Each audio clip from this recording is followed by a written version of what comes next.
کہ نماز کو ہم کیسے بہتر کر سکتے ہیں. پہلا یہ کہ اذان و اقامت کہیے نماز میں، لیکن نماز امام حسین علیہ السلام نے نماز کو قائم کیا ہے.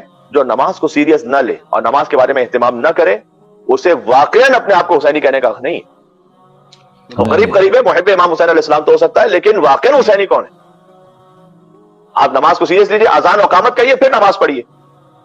اذان و اقامت کہہ کے نماز پڑھیں گے تو اس سے فائدہ کیا ہوگا؟ آپ چاہے فرادہ نماز پڑھیں، میں اس کی بات کہہ رہا ہوں. اذان و اقامت فرادہ نماز میں بھی کہیے اور پھر نماز پڑھیے. اس کا فائدہ یہ ہوگا کہ فرشتوں کی 2 صفیں اللہ مشرق سے مغرب تک آپ کے پیچھے لگا دے گا جو آپ کے ساتھ نماز پڑھ رہے ہوں گے، اگر آپ نے اذان و اقامت کہہ کے نماز پڑھی ہے. تو دوسرا پوائنٹ کیا ہے؟ نماز کی آپ آخری رکعت میں، آپ نماز کو بہتر بنانا چاہتے ہیں، پہلے میں نے کہا اذان و اقامت کو پڑھیے تاکہ ملائکہ کی 2 صفیں اللہ آپ کے پیچھے لگا دے. دوسرا پوائنٹ یہ کہ نماز کی آخری رکعت کے رکوع میں ہو سکے تو سبحان ربی العظیم و بحمدہ جو آپ رکوع میں پڑھتے ہیں، اس کے بعد درود پڑھیں گے اللہم صلی علی محمد و آل محمد وعجل فرجہم، ساتھ میں پڑھیں سبحان اللہ آخری رکوع میں.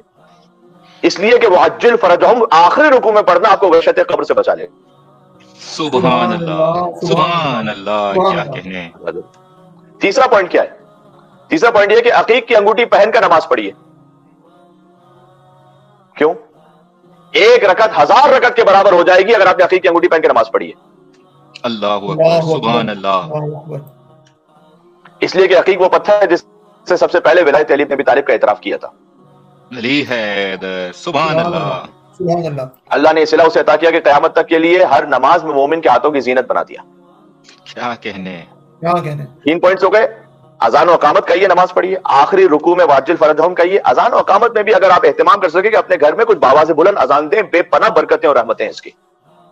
بے شک. جو صاحب اولاد ہونا چاہتے ہیں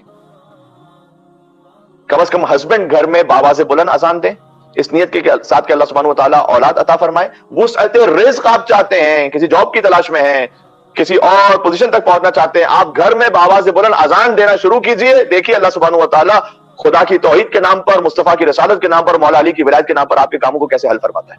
سبحان اللہ سبحان اللہ سبحان اللہ. 4تھ پوائنٹ کیا ہے؟ ہو سکے تو مسواک ورنہ عام برش کر کے نماز پڑھیے. انشاءاللہ 70 رکعت سے زیادہ کا ثواب عطا ہوگا اگر آپ برش کر کے نماز پڑھیں. سبحان اللہ. ہائیجین بھی ہے، نماز کا ثواب بھی زیادہ ہے. سمپل پوائنٹس ہیں یہ، بہت سمپل میں بتا رہا ہوں آپ کو. 5ویں یہ کہ پہلی رکعت میں الحم کے بعد سورہ قدر کو پڑھیے. سورہ الحم کے بعد آپ کوئی بھی سورہ پڑھ سکتے ہیں، لیکن اگر آپ سورہ قدر کو پڑھیں گے تو یہ آپ کے گناہوں کو معاف کروا دے گا. اگر آپ کر سکتے ہیں انا انزلناه فی لیلۃ القدر وما ادراک ما لیلۃ القدر لیلۃ القدر خیر من الف شہر تنزل الملائکۃ والروح فیہا باذن ربہم من کل امر سلام ہی حتی مطلع الفجر. یہ سورہ آپ اچھی طرح سے صحیح قرأت میں پڑھ سکتے ہیں تو پڑھیں. ایک اور کام یہ بھی کیجئے کہ جب وضو کر رہے ہو نا اس وقت بھی سورہ قدر کو پڑھیے.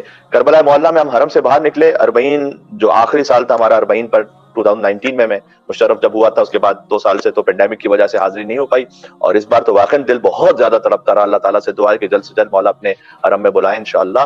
تو جب ہم کربلا معلیٰ میں ذریعے امام حسین علیہ السلام سے باہر نکلے اور پھر وضو خانے میں گئے ہم، تو وضو پہ ہم نے دیکھا کہ وہاں پر یہ حدیث لکھی ہوئی تھی.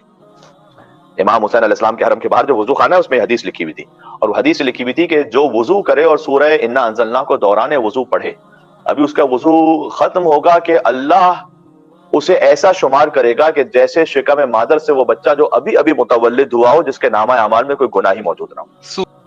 دین 6واں پوائنٹ یہ ہے کہ وضو کرتے ہوئے کلی کیجیے اور ناک پہ پانی ڈالیے. مستحب ہے یہ کام، ویسے مومنین ماشاءاللہ کرتے ہیں، تو یہ آپ کو شیطان رجیم کے غلبے سے بچا لے گا. 7واں پوائنٹ، نماز سے پہلے خوشبو لگائیے. یہ مزید 70 گنا آپ کے ثواب کو اور بڑھا دے گا. سبحان اللہ. کتنا آسان ہے ثواب. واقعا اللہ سبحانہ وتعالیٰ نے کتنا کرم کا دروازہ ایسے کھلا رکھا ہوا ہے کہ آ جاؤ، کسی نہ کسی بہانے سے تو آ جاؤ. اور 8واں اور آخری آج کے تک پوائنٹ کہ آپ نماز کے فوراً بعد تسبیح پڑھیے. تسبیح زہرا سلام اللہ علیہا یہ 1000 نفل رکعتوں سے افضل اور بہتر ہے. نماز کے بعد بی بی کی ایک تسبیح پڑھو. سبحان اللہ سبحان اللہ سبحان اللہ. امام کا کلام ہے کہ ہم جیسے اپنے بچوں کو واجب نماز سکھلاتے ہیں، ویسے ہی اپنے بچوں کو ہماری دادی فاطمہ زہرا کی تسبیح سکھلاتے ہیں.